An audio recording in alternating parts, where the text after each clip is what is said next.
Hey, my name is Stix and welcome back to your weekly Gacha recap video series where I go over the latest news, pre-registrations, test phases, new releases, juicy drama, everything that happened in the Gacha genre that mattered to me over the course of the last week in one easy to digest format. If this is your first time here, join our Stix subreddit. We're growing at a rate unlike any other in terms of Gacha communities online. We're almost at 2,000 members, 653 new members in the last 30 days alone. We react to everything posted here on stream several days per week, but we have a lot to talk about, so let's just go ahead and jump right in.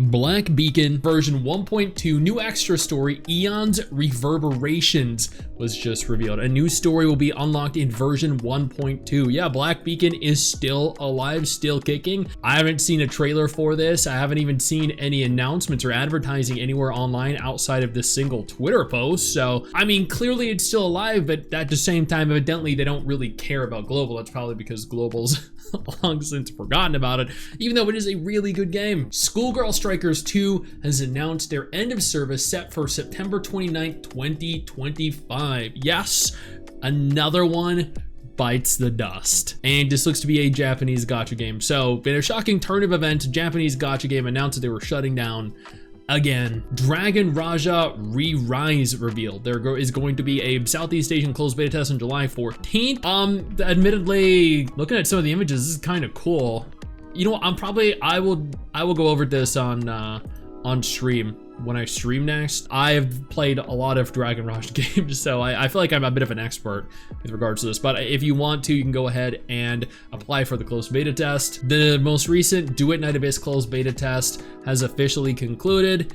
The devs did make a tweet going over the various different optimizations coming based on player feedback. That's fantastic. I guess I should probably take a look at this too. There are a lot of things I need to cover over on stream, but if you're interested, you can go ahead and read it yourself. But evidently they're making, I hope, sufficient alterations to really bring this game to the next level, because when I played the last beta test, there's still a lot of room for improvement. Project Net reaches 50,000 pre-registrations. Project Net is the Girls Frontline 2 inspired, I think it's like a competitive gacha game, or a competitive game rather, that is definitely interesting. I don't know if it will necessarily compete with any of the Girls Frontline existing properties, but it still is a very interesting looking game that I would love to participate in the next test phase for. You can pre-register though, apparently in Southeast Asia right now.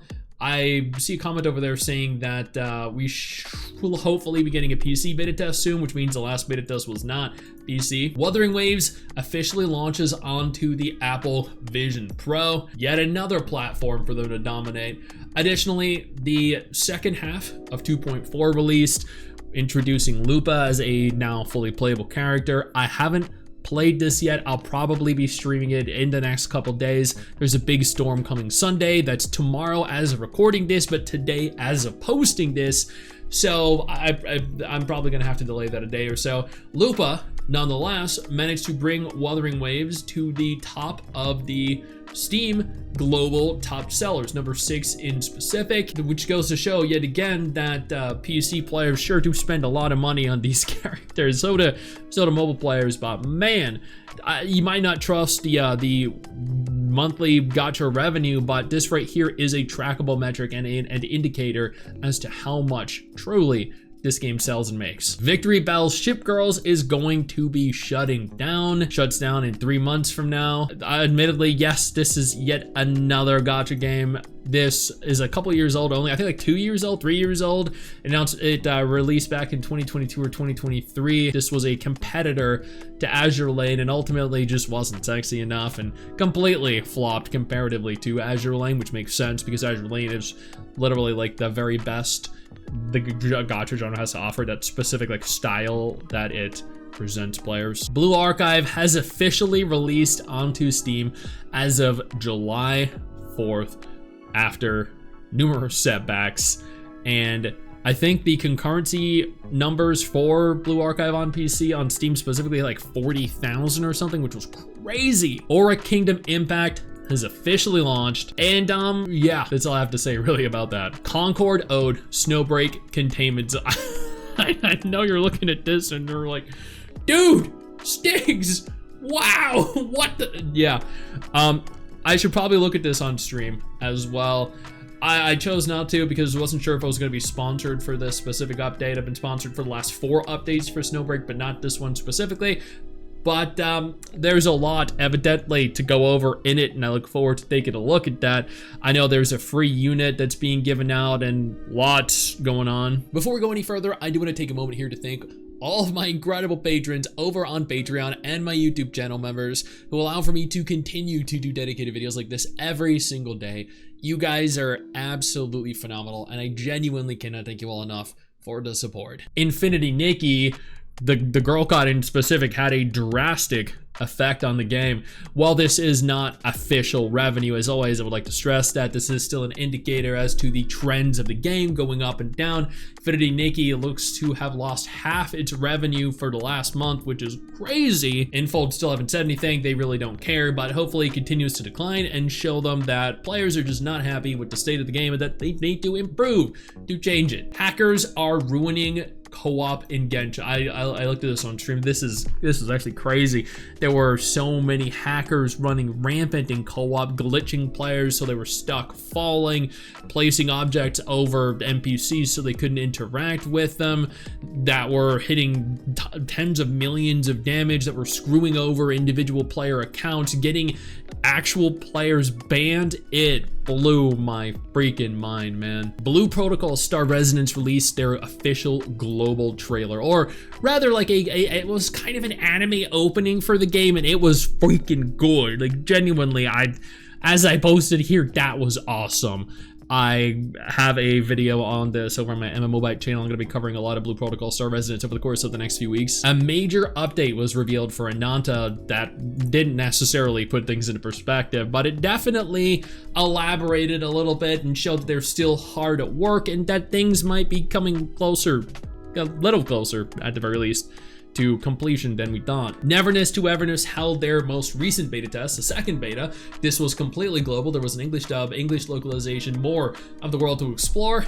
I did a day 1 impressions video on it. I went over everything. I stated like 2/3 of the voice cast was great. The other 1/3 sounded like AI. 2/3 of the cast itself looked fantastic. 1/3 looked like NPCs.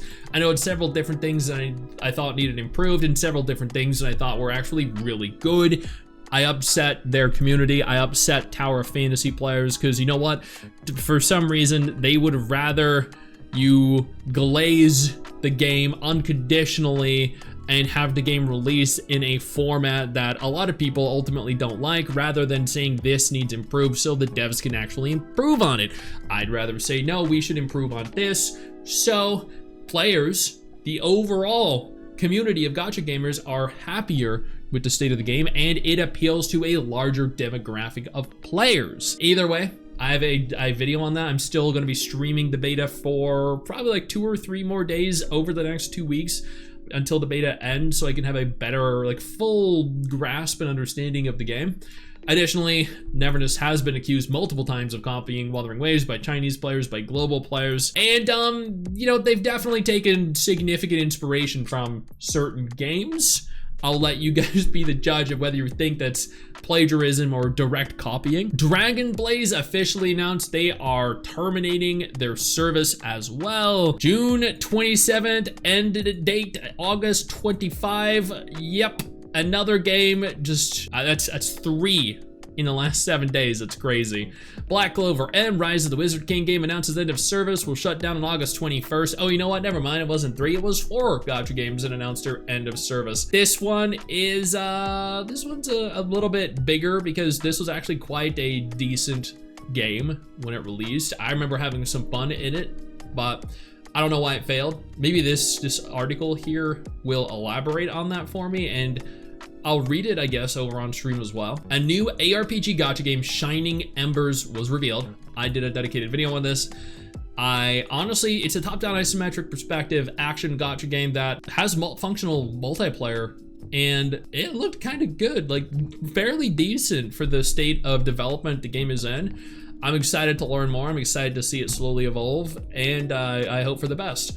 Now, that is everything that mattered to me in the gacha genre over the course of the last week. You are now up to date. Don't forget to join the subreddit. Do not forget to subscribe to our channel. We're almost at 80,000 subscribers, and we're trying to hit 100K this year. I know you think that you just hit the end of the video, and technically, yeah, you have. And I know your first reaction is to close out of it at this juncture, but don't.